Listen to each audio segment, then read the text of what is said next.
Livre des Nombres, chapitre 5. Et l'Éternel parla à Moïse, disant : Commande aux fils d'Israël qu'ils mettent hors du camp tout lépreux, et quiconque a un flux, et quiconque est impur pour un mort. Tant hommes que femmes, vous les mettrez dehors. Vous les mettrez hors du camp, afin qu'ils ne rendent pas impur leur camp, au milieu desquels j'habite. Et les fils d'Israël firent ainsi, et les mirent hors du camp. Comme l'Éternel avait dit à Moïse, ainsi firent les fils d'Israël. Et l'Éternel parla à Moïse, disant : Parle aux fils d'Israël. Si un homme ou une femme a commis quelqu'un de tous les péchés de l'homme, en commettant une infidélité envers l'Éternel, et que cette âme-là se soit rendue coupable, ils confesseront leurs péchés qu'ils ont commis. Et le coupable restituera en principal ce en quoi il s'est rendu coupable, et il y ajoutera 1/5, et le donnera à celui envers qui il s'est rendu coupable. Et si l'homme n'a pas de proche parent à qui restituer la chose due, alors la chose due, restituée à l'Éternel, sera au sacrificateur, outre le bélier de propitiation avec lequel on fera propitiation pour lui. Et toute offrande élevée de toutes les choses saintes des fils d'Israël qu'ils présenteront au sacrificateur sera à lui. Et les choses saintes de chacun seront à lui. Ce que chacun donnera au sacrificateur sera à lui. Et l'Éternel parla à Moïse, disant : Parle aux fils d'Israël et dis-leur : Si la femme de quelqu'un se détourne et lui devient infidèle, et qu'un homme couche avec elle, ayant commerce avec elle, et que cela soit caché aux yeux de son mari, et qu'elle se soit rendue impure en secret, et qu'il n'y ait pas de témoin contre elle, et qu'elle n'ait pas été surprise, et que l'esprit de jalousie vienne sur lui et qu'il soit jaloux de sa femme, et qu'elle se soit rendue impure, ou si l'esprit de jalousie vient sur lui et qu'il soit jaloux de sa femme, et qu'elle ne se soit pas rendue impure, alors l'homme amènera sa femme au sacrificateur, et il apportera pour elle son offrande, le 10e d'un épha de farine d'orge. Il ne versera pas d'huile dessus, et n'y mettra pas d'encens, car c'est une offrande de gâteau de jalousie, un gâteau de mémorial, qui met en mémoire l'iniquité.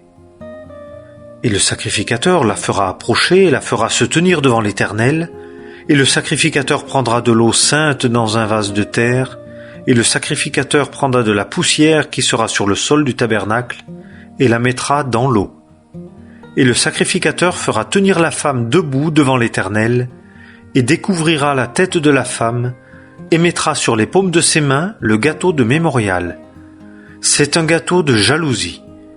Et dans la main du sacrificateur seront les eaux amères qui apportent la malédiction. Et le sacrificateur adjurera la femme et lui dira : Si un homme n'a pas couché avec toi, et si tu ne t'es pas détourné et rendu impur en étant avec un autre que ton mari, sois quitte de l'effet de ces eaux amères qui apportent la malédiction. Mais si tu t'es détourné en étant avec un autre que ton mari, et que tu te sois rendu impur, et qu'un autre que ton mari ait couché avec toi, alors le sacrificateur adjurera la femme avec un serment d'exécration, et le sacrificateur dira à la femme : Que l'Éternel fasse de toi une exécration et un serment au milieu de ton peuple, l'Éternel faisant dessécher ta hanche et enfler ton ventre. Et ces eaux qui apportent la malédiction entreront dans tes entrailles pour te faire enfler le ventre et pour faire dessécher ta hanche. Et la femme dira : Amen, Amen. Et le sacrificateur écrira ces exécrations dans un livre et les effacera avec les eaux amères. Et il fera boire à la femme les eaux amères qui apportent la malédiction, et les eaux qui apportent la malédiction entreront en elle pour être amères. Et le sacrificateur prendra de la main de la femme le gâteau de jalousie et tournoiera le gâteau devant l'Éternel et le présentera à l'autel. Et le sacrificateur prendra de l'offrande de gâteau une poignée pour mémorial et la fera fumer sur l'autel, et après il fera boire les eaux à la femme. Quand il lui aura fait boire les eaux, il arrivera que, si elle s'est rendue impure et qu'elle ait été infidèle à son mari, les eaux qui apportent la malédiction entreront en elle pour être amères, et son ventre enflera, et sa hanche se desséchera. Et la femme sera une exécration au milieu de son peuple. Et si la femme ne s'est pas rendue impure, mais qu'elle soit pure, alors elle sera quitte, et elle aura des enfants. Telle est la loi de jalousie, quand une femme se sera détournée pour être avec un autre que son mari et se sera rendue impure, ou si l'esprit de jalousie est venu sur un homme, et qu'il soit jaloux de sa femme, il fera tenir la femme debout devant l'Éternel, et le sacrificateur lui appliquera toute cette loi. L'homme sera exempt d'iniquité, et cette femme portera son iniquité. Livre des Nombres, chapitre 6.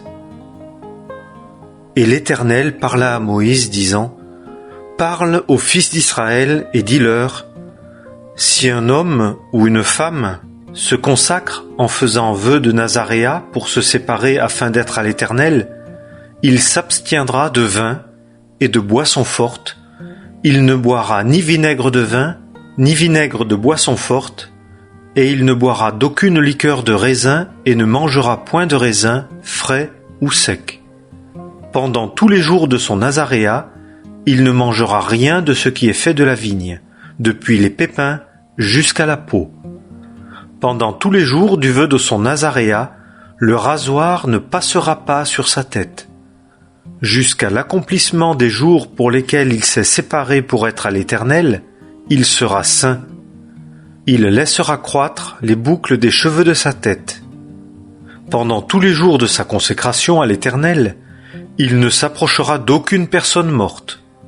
Il ne se rendra pas impur pour son père, ni pour sa mère, ni pour son frère, ni pour sa sœur quand ils mourront, car le Nazaréat de son Dieu est sur sa tête. Pendant tous les jours de son Nazaréat, il est consacré à l'Éternel. Et si quelqu'un vient à mourir subitement auprès de lui, d'une manière imprévue, et qu'il ait rendu impure la tête de son Nazaréat, il rasera sa tête au jour de sa purification. Il la rasera le 7e jour. Et le 8e jour, il apportera au sacrificateur 2 tourterelles ou 2 jeunes pigeons à l'entrée de la tente d'assignation. Et le sacrificateur offrira l'un en sacrifice pour le péché et l'autre en holocauste, et fera propitiation pour lui de ce qu'il a péché à l'occasion du mort. Et il sanctifiera sa tête ce jour-là. Et il consacrera à l'Éternel les jours de son Nazaréat, et il amènera un agneau âgé d'1 an en sacrifice pour le délit, et les premiers jours seront comptés pour rien, car il a rendu impur son Nazaréat. Et c'est ici la loi du Nazaréen. Au jour où les jours de son Nazaréat seront accomplis, on le fera venir à l'entrée de la tente d'assignation, et il présentera son offrande à l'Éternel, un agneau mâle, âgé d'1 an, sans défaut, pour holocauste, et un agneau femelle, âgé d'1 an, sans défaut, en sacrifice pour le péché, et un bélier sans défaut, pour sacrifice de prospérité, et une corbeille de pain sans levain, des gâteaux de fleurs de farine pétris à l'huile, et des galettes sans levain ointes d'huile, et leur offrande de gâteaux et leur libation. Et le sacrificateur les présentera devant l'Éternel, et il offrira son sacrifice pour le péché et son holocauste, et il offrira le bélier en sacrifice de prospérité à l'Éternel, avec la corbeille des pains sans levain, et le sacrificateur offrira son offrande de gâteaux et sa libation. Et le Nazaréen rasera à l'entrée de la tente d'assignation la tête de son Nazaréat, et il prendra les cheveux de la tête de son Nazaréat, et les mettra sur le feu qui est sous le sacrifice de prospérité. Et le sacrificateur prendra l'épaule cuite du bélier, et un gâteau sans levain de la corbeille, et une galette sans levain, et il les mettra sur les paumes des mains du Nazaréen, après qu'il aura fait raser les cheveux de son Nazaréat. Et le sacrificateur les tournoiera en offrande tournoyée devant l'Éternel. C'est une chose sainte qui appartient au sacrificateur, avec la poitrine tournoyée et avec l'épaule élevée. Et après cela, le Nazaréen boira du vin. Telle est la loi du Nazaréen qui se sera voué, telle son offrande à l'Éternel pour son Nazaréat, outre ce que sa main aura pu atteindre, selon son vœu qu'il aura fait, ainsi il fera, suivant la loi de son Nazaréat. Et l'Éternel parla à Moïse, disant, « Parle à Aaron et à ses fils, disant, « Vous bénirez ainsi les fils d'Israël en leur disant, « L'Éternel te bénisse et te garde. L'Éternel fasse lever la lumière de sa face sur toi, et use de grâce envers toi. L'Éternel lève sa face sur toi, et te donne la paix. Et ils mettront mon nom sur les fils d'Israël, et moi, je les bénirai. »